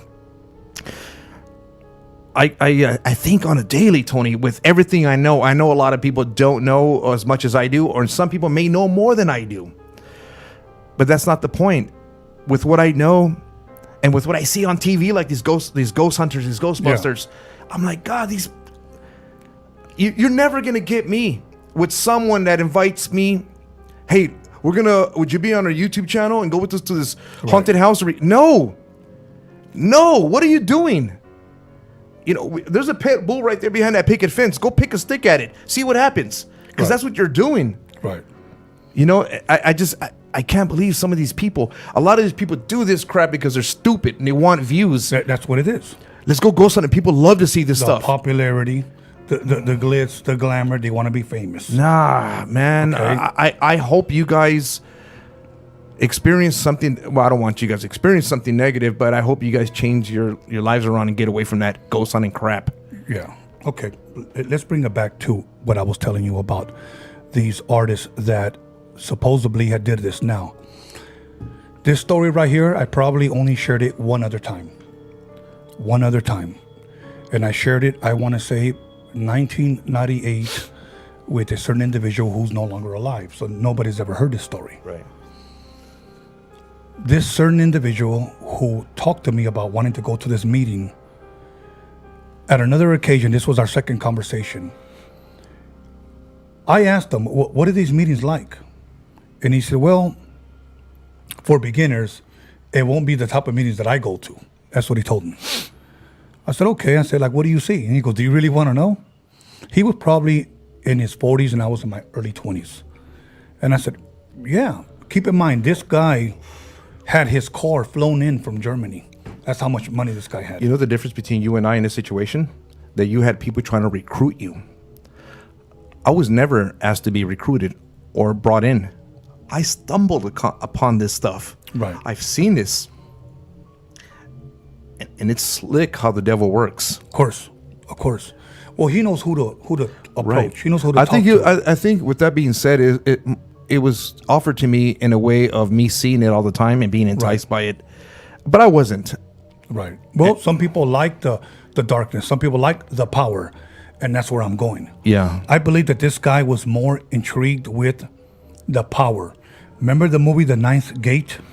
Very well. That guy great movie. Wanted the power. Yeah. At the very end, remember what he said? And he thought he was invincible. Uh-huh. Okay. And he ended up dying because he believed a lie. Right. Now, well, he wasn't chosen by Lucifer. Right. But let's stick to the power of it. Right. This guy shares with me a story and he's been drinking a little bit. We're at this restaurant. I remember he was drinking whiskey. And I remember he tells me this. I seen a lady get shot before and never die. And I said, really? How did that happen? I'm buzzing too a little bit. Mm-hmm. And he says, there's a lady that comes and she shows us these things and she'll get a naked lady standing in the midst of us. A naked woman. Why? I don't know. Mm-hmm. And she'll wave her arm from the top of her head to the soles of her feet. Wave it. Mm-hmm. Back away about 10 feet and shoot her. Yep. He goes, and nothing will happen to her. That blew me away. So I said, I read a book on this subject, and I wanna add to it. So I said, well, how did that happen? Like, I'm intrigued now. Like, how did that happen? But I believe that's how he was trying to reel me in. Yeah. Okay. He was trying to fascinate you. Right. Feed on your fascination. And he says because what's protecting us, he said, we'll never allow it to hurt us. Right. Now, who's to hold that demonic being from moving away one day and just killing you? Right. You know, it's a deception. Right. But this guy's actually still alive, and I'm going to tell you who he is without ever saying his name. Have I met him? No. He is a lawyer for one of the biggest, I'll say, rap producers of all time. That's all I'm going to say. Okay.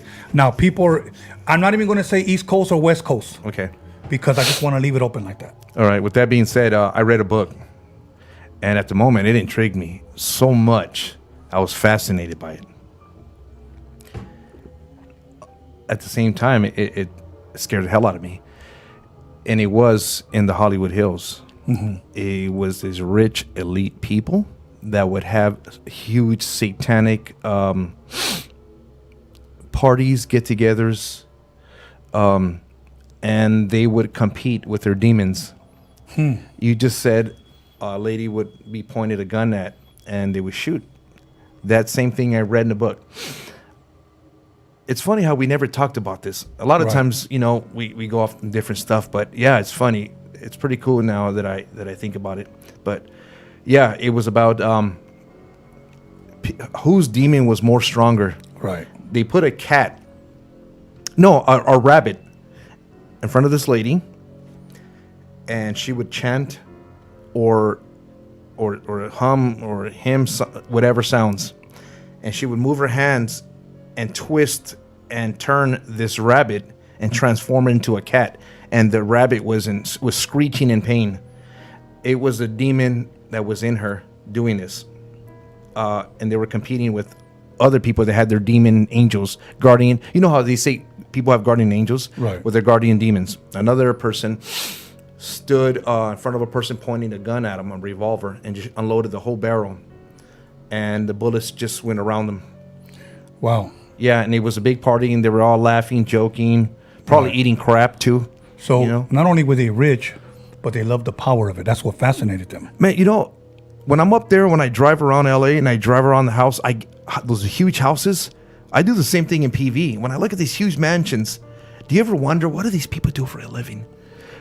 Even when I drive around there, I get the heebie-jeebies just looking at the house. I'm like, what would you do with a big house like that? What would you do with all that money? Well, I've known people that have mansions and live by themselves. I don't know a lot of them, but of the few that I do know live by themselves. Yeah. And these are the people that have their cars flown in, you know. They go to Europe for the weekend or whatever.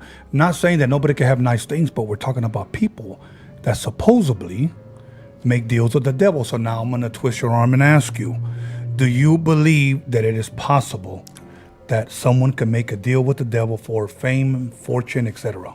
110%. Okay. You are an asset to his cause. Okay.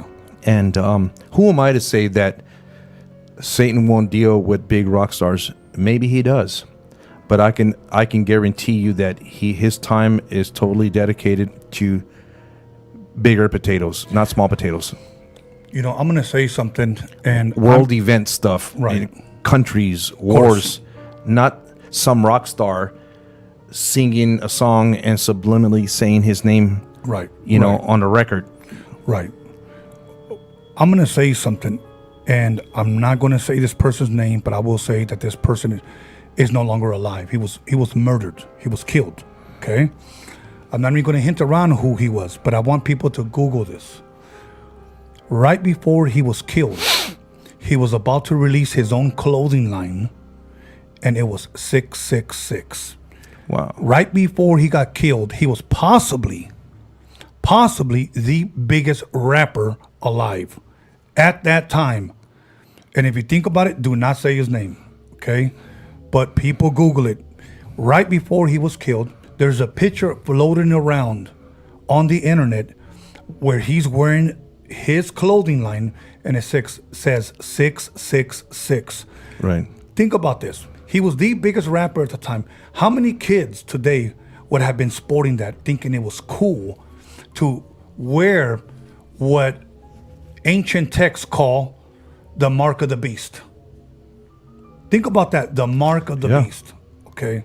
There's been rappers that, one, I will say, that I've seen between his index and his thumb, he had 666 right here, where people get mi vida loca, right? You know, the three dots. He had 666, okay? There are people that play around with that. They just think it's funny, think it's cool. Some people say, I don't even believe in it. I just think it's cool to get the tattoo. You don't play around with that. Yeah. You know, is it possible? Is it possible that Satan, or again, we'll just never for Satan, whether it's a demon or we're not going to get into that. We're not going to split hairs. But is it possible for Satan to offer these people deals? I believe so. Okay. Now, according to this ancient text, he offered Jesus all the wonders of the world, everything, if he would just bow down and worship him. So there was something he had to do in order for him to accept him. Last week you talked about it. Marilyn Manson only follows one guy. Okay, one guy. Marilyn Manson being... No, I remember who it was. Little Uzi Vert. Right. He follows Marilyn Manson. Right. That's the only person he follows. And Little Uzi Vert has, if I'm not mistaken, millions of followers, but he only follows Marilyn Manson. Now, we don't know why they follow each other, and we're not saying that Little Uzi Vert is a demonic person, but it's kind of crazy. Yeah. That's all we're saying. Well, Marilyn Manson's having second thoughts because I've been watching him.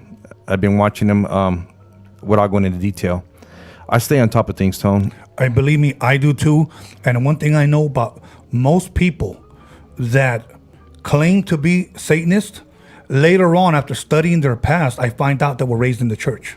Yeah, Katy Perry, number one. She, in a nonchalant way, says she sold her soul to the devil in an interview. You can search this online. Okay, only name their names if they can look that up. Absolutely, and you can look it up. Okay, because I don't want to be dropping names and releasing false information unless it's public knowledge. No, it's public knowledge. You can look this up on, you can even Google search it. Either Google search it or YouTube it. I'm surprised I haven't taken it down. Okay. The funny thing is, I remember seeing Katy Perry talk to Neil, DeGrasse Tyson? An atheist. Yes. Yeah. And she was so worried and so stressed out. And Neil was telling her, "Oh, we live in a simulation. None of this is real." And she's like, "Yeah, I keep believing that. There's the piper got to get paid." Yeah. Okay. Now, do I believe that does exist? The deal, absolutely. Here's the thing: you don't know when it's time to pay the piper, and usually when he comes, he catches you alone. Right. And you ain't ready.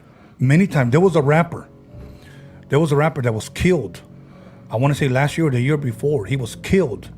And his last words were to the murderer, "What about my fans?" He was more worried about his fans than he was about his own life. Yeah, like some of these Instagram models. They'll be scared if the Instagram goes belly up. Well, because we like to say sometimes, who were you before Instagram? Right. I know what you're saying. But let's not get that mixed up with them showing their booty, giving their soul to the devil. We're just talking about the pride. We're just talking about that those things mean everything to them. Exactly. I'm sure everybody's catching on. Right. A lot of people, social media is everything to them. Yeah. Some people cannot function without social media. And now it's getting even more powerful, where people are not going to be able to let go. And now they got this thing called OnlyFans, or is it fans only? I don't even know. But yeah. Well, pretty much any girl can go out there and sell her nudes. Yeah, I mean, pretty much. I would never. I was blown away just thinking that one day we can watch movies on our phones, and now we have that, and we got porn on phones, and you can release your own porn. Yeah, pretty much. You got females selling their virginity online to millionaires. Have you heard of that? No. Yeah, there's a girl that sold her virginity, auctioned it off, and it was some Arab guy that bought it. Right. Yeah, he hit it for a couple of mil. Wow. Yeah. Wow. Well, here's what we're going to do. Anything you want to touch on before I get into some of these letters that people shared? Yeah, don't play with Ouija boards. It's not fun and games. Don't go ghost hunting. Don't go ghost investigating. Those guys are a bunch of fools, idiots. Any ghost hunter, investigator watching, you're a bunch of idiots. I said it. I'm on Instagram at Spice_smuggler. Hit me up if you got something to say. Okay, what if you get a ghost? Anyways. I'll slap him with the Bible. So here we go. This one is, and I'm only saying his name because I guess he decided not to be named anonymous. Okay. Now let the fans know that this is from the emails. Right. These are from the emails at freakytalespodcast@gmail.com. Anybody who has a story, a paranormal experience, anything freaky happened to you, share it. Try to leave it in less than 2 paragraphs. Something short that we can share. So this one's called Evil Story by Ray Sanchez. This is Ray Sanchez from Minnesota. Wow. Who wrote us. Hello, Ray Sanchez. Yes. And it says, hopefully this gets read. It's one of my many occurrences that's happened to me. There's a couple of typos, so please bear with me. My father passed away when I was 8. That same month after his death, lots of activities started to happen. One night, it was about 2 a.m. I was woken up by a really, really cold breeze on a very hot day. We didn't have a fan or an AC unit. After that breeze passed, I looked over the wall and saw a glowing light that appeared to be Jesus Christ's face, but disappeared. After seeing that, immediately I got a blanket pulled it off me. I got a blanket pulled off me, and hearing whispered. It's a typo. Please forgive me. And hear whispered noises in the living room. I got up and walked slowly to the living room. I was stopped by a dog type of shadow that appeared in front of me. When I was walking down the hallway, I ran back to my room. Then a man type shadow appeared right in front of my closet. I covered myself and didn't move at all. It was one of the scariest nights of my life. After that, lots of other strange activities occurred, and later throughout my whole family. They started to see the same things as I did. This is the shortest story I can do, but there's definitely way more to the story. Not to mention the things we tried to do to make this stop. Even when we even had a priest involved to help, but things got worse. Yeah. I don't know if you heard the entire story, but what do you make of it?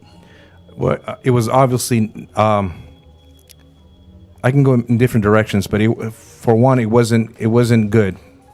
He said his father passed away. Yeah, he said his father passed away. He saw an image of Jesus, a face. Yeah, he said, glowing light that appeared to be. Didn't say it was. That appeared to be the face. See, that's very rare. Anytime you would see Jesus, people do have visions, right, and see that. The only thing I can think of. Wow, that's very confusing. Yeah, it is. All I could just say is something. Just what? Okay, I'm gonna just go ahead and say it. His father passed away. He starts seeing these demonic entities, because that's what they were. Yeah. He sees Jesus. I can only assume with that, because that's the first of its kind I've ever heard. As far as Jesus appearing, maybe Jesus was telling him, you're gonna see these things, but don't worry. Could it be possibly, and I say possibly because I don't know, a deceiving spirit portraying himself as Jesus? Oh God, yeah, I just got chills on that one. Yeah, very possible. And if we don't have knowledge of this, we'll never know. We'll just think, oh, it was him. No, but it's he needs to ask himself. And I don't like to talk about anybody's passing. I understand. I mean, his father passed. Right. And then these things started happening. Right. There's a big question to ask there, and I don't want to offend anybody. Right. Well, let's just save it. Yeah. I mean, was there any involvement in anything negative? He shared this. He said this. He said, this is the shortest story I can do, but there were definitely way more to the story. Not to mention the things we tried to do to make this stop.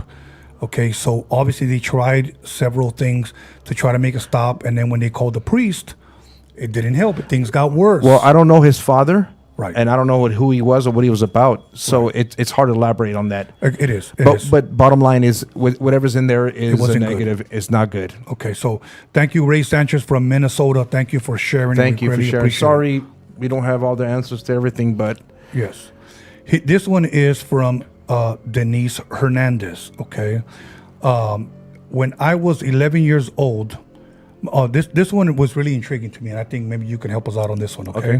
Whether many times we'll get stories from people we know, whether we know them or not, we'll leave that out. Okay. Okay. When I was 11 years old, my father was addicted to drugs. I believe he was in a drug-induced psychosis. when crazy things begin to happen. Okay, I'm trying to read this right because some people don't leave commas or whatnot. But one day I ditched school and was laying on my mom's bed. I looked at the doorway and a man was staring at me. I saw his hands and head, no body. Do you think it was in the house? Do you think he brought it in? Or what most say, where drugs are, evil lurks? I believe that's very very true. I would love to hear what you guys think. It still bothers me to this day. I can remember exactly what he looked like. Quite beautiful to be honest. The craziest thing is my aunt saw the same exact man in the same exact room. So I guess she's saying, was this shadow person, entity, demonic being, negative energy, was it in the house, or is it something that he brought in possibly with the drugs? I you know what, I felt that when you were reading it, I felt it right away. Because you said two key things. There was no body, just a head or a side of the body, or okay. It takes great power for a spirit to move objects in a house. It takes great power for a spirit to manifest itself. Spirits don't have that great power. Whenever you get furniture moving, stuff tossed around, you get a horrible scent, smell, it's demonic. This was just, and I'm saying this in confidence because of what her father was doing. It was just a bad spirit, a human spirit. And it couldn't manifest itself because these spirits, human spirits, don't have great power to manifest themselves. Usually when you have a human spirit that appears, they can try, but it was a negativity that brought this negative spirit in. Right. When you see human spirits, they usually appear in photographs because the naked eye can't catch them. And they're orbs, they're energy balls. And you'll see them in pictures because pictures, certain technology cameras pick up what the naked eye can't pick up. Right. You know, there's one thing that she said. She said that I can remember exactly what he looked like. Quite beautiful, to be honest. Okay. Now, let me share with you a quick story. Had a friend that, true story, freaked me out. Had a friend that wanted to borrow some money from his friend. Okay. And his friend asked him, "How much do you want to borrow?" And he said, $500. And he said, okay. So guess what his friend did? Brought him a box of shoes. His friend brought him a box of shoes. And he says, here you go. And he said, what's this? And he said, just take it. That's all you're going to get. That's what he said. He got so angry because he wanted to borrow some money. He needed to feed his kids or whatnot. He was going through a rough patch, okay? So he just threw it in his room, under the bed. Like, I don't need no shoes. He opened it up. There was some Nikes. Yeah. Went to bed. Wakes up. Sees a dark shadow, person, demon, whatever you want to call him. This is what he said, his words. This thing stood maybe about 8 feet tall, stood right in front of the door. Just like almost like guarding the door. He was terrified. Terrified. He said he couldn't move. He tells me he begins to pray, okay? It ends up leaving, from what he tells me. He gets up, turns on all the lights in his house, goes to the room. He said, I don't know why I looked in those shoes. He said, that's the only thing I could think of. So he looked in the shoes, couldn't find anything. Grabbed the other shoe, found a little baggie, and there were several ounces of crystal meth. Yeah. This is his story now. He said he got so scared that he called up his friend right then and there. Called him up, finally picked up, and he said, what did you do to me? And he said, what do you mean? He goes, I saw what was in the shoes. And his friend started laughing. He said, do you think I'm just going to give you money like that? Look, man, if you're going to want that money, you're going to have to earn it. He said, so you're going to have to sell that. That's what he did. According to him, that drug brought that negative energy, that evil spirit, that demonic being, whatever. He said he flushed it all down the toilet. Okay? That's pretty much where he ended. So, and it stopped. Yeah. So, to share that with this letter, It says, where drugs are, evil lurks. I truly believe that. Yeah. I truly believe that. So, once again, you want to add something? No, just I get a lot of thoughts going all over the place regarding this stuff because a lot of mental health is related to demonic influence and demonic possession, right? Which is another topic for a later day, but we need to touch that. Denise Hernandez, thank you very much. Thank you, Denise. Okay, so then we have another one, Mando Acosta. Acosta. Here's the last one. And first of all, once again, we want to thank everybody who emailed us, and I hope you guys continue. We want you guys to be a part of the show. When my daughter was a newborn, she would follow things with her eyes. We couldn't explain from the ceiling down. Down the wall. I guess she looked from ceiling down, up and down. She would follow things with her eyes. That's what I guess he's saying. We let that go as whatever. A couple months go by. I started a reoccurring dream. I started having a reoccurring dream. The devil was holding my baby by one leg, just out of my reach, taunting me like at my walls and all. I'm trying to make sense of this. Please forgive me. By one leg was just out of my reach, taunting me. I looked at my walls, and all our crosses were turned upside down. I instantly woke up, and I was hot and sweating like I'd been running. About a year and a half later, my daughter is scared to go to the kitchen in our apartment.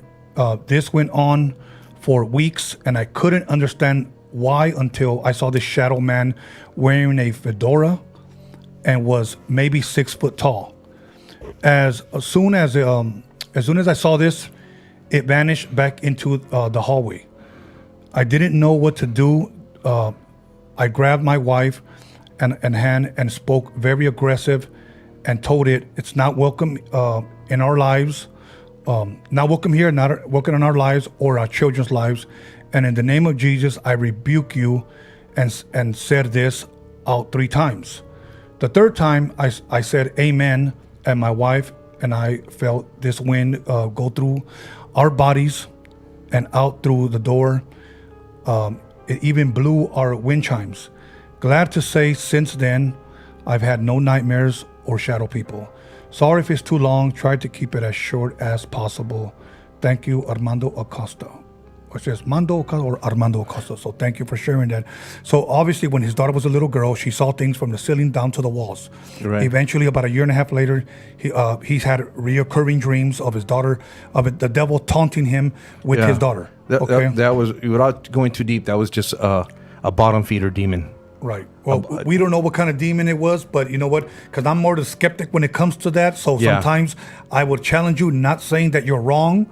No, you feel how you feel. Right. I feel how I feel.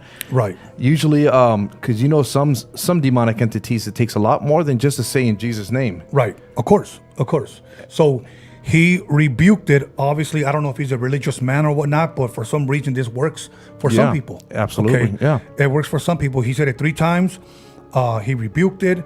A wind passed by. Now, reading the scriptures, many times when a wind comes in, it's described as God's presence. Right. Many times, okay?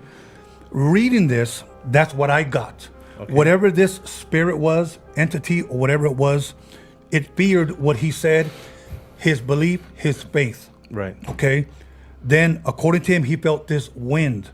In the Garden of Eden, we see that Adam walked with God in the cool of the day. Many people would interpret that in the original Hebrew language as God's wind would come in and Adam would feel his presence. Right. Okay. In the New Testament, people would say the wind would come in. People would interpret that as the Holy Spirit. So it meant something good. Okay. I'm going to add to that. Yeah. And I'm only going to add to that because when you say things that relate to things I've experienced, I'm slurring my words now a little bit. Damn wine. But I'm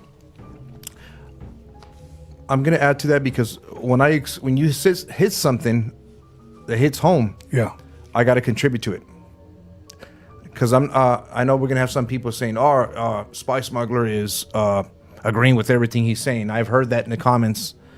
But no, 20-something years ago, I'm sitting in the Justice Center in Ohio, facing 20 years of life. And I've always been a God-fearing man. So you know what? I felt it in my heart. I'm going to fast for 10 days. I'm going to pray. I'm not going to eat. I'm just going to drink water.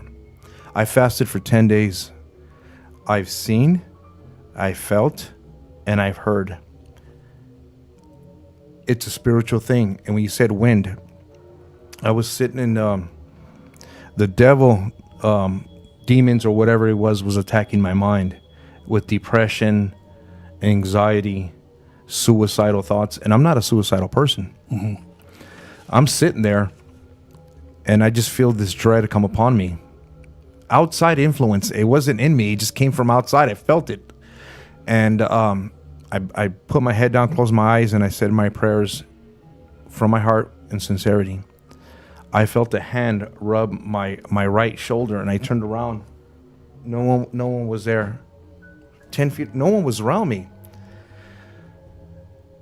Not only was my stomach cramping up and I was starving, but I was fighting off depression, a demonic depression and anxiety. Okay.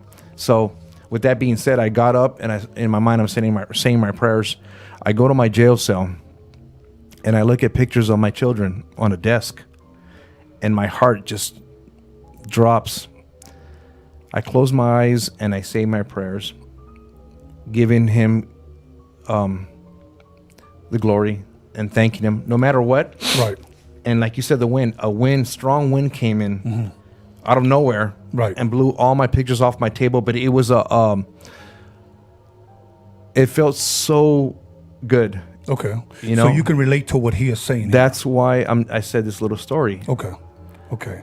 Let me go ahead and thank these people once again. Armando Acosta, Ray Sanchez from Minnesota, and Denise Hernandez. Thank you once again. Thank you. Next week now, as we come to a close, next week we're going to go ahead and share some more stories at the end of the show. So make sure you guys submit your stories. Make sure you guys share with us. I would love to share you guys' freaky tales, freaky stories, paranormal stories, demonic stories, whatever. We will read them. We'll give you the credit. If you want to remain anonymous, that's fine. If you want people to know who you are, that's fine. Sometimes some people want people to know who they are. So when another person hears another story, they can try to contact them and say, I've experienced the same thing, and pretty much share their experiences. Yeah. I think that's what's important. But other than that, I hope you guys, first of all, I want to thank you for tuning in. Once again, 1,810 subscribers. I'm hoping that within a month we can get up to 10,000 subscribers. Okay. The more, the better. I believe that this podcast is going to do very well. I believe so. It has done very well. So I want to thank everybody on the live chat. Thank you for leaving a positive, negative comment. It doesn't even matter. Constructive criticism helps us to make the show better. Other than that, once again, freakytalespodcast@gmail.com, where you submit your story. If you care to follow us on Instagram, Freaky Tales Podcast on Instagram. Freaky Tales Podcast on Instagram. You should see those on the screen. Follow us for future content. Other than that, I just want to thank John Elkins for making this possible. Thank you for making this possible. Thank you for joining us on this awesome night. Anything you want to say? Anybody you want to give a shout out? Here we come. Here we are. I just want to thank you guys for watching. And like Tony said, we welcome the constructive criticism. If you got something negative to say, whatever. It contributes to the podcast. It helps us. So what? It's negative energy. And negative energy. Hey, they say no publicity is bad publicity. It's all good publicity. But, just so you know, every week we're going to do something different. The first episode was awesome. This one was awesome. Different, but awesome. Next one is going to be a lot better. Yes. And sometime very soon, possibly next month, we're going to have a special guest. Yes, absolutely. A special guest. It's just not always just going to be us. We're going to have special guests where they're going to share their stories, their experiences. I'm going to bring some people down from Hollywood. Absolutely. Absolutely. And it's only going to get better. Yeah. Now, one thing I will ask you, do not ask us what our topics are, because we're not going to reveal that. You have to tune in. So with that being said, you guys have a blessed night. And guess what? you know what? Expect the unexpected. Expect it. I'll see you guys in the comments on YouTube. Friday. See you guys Friday, and we're out of here.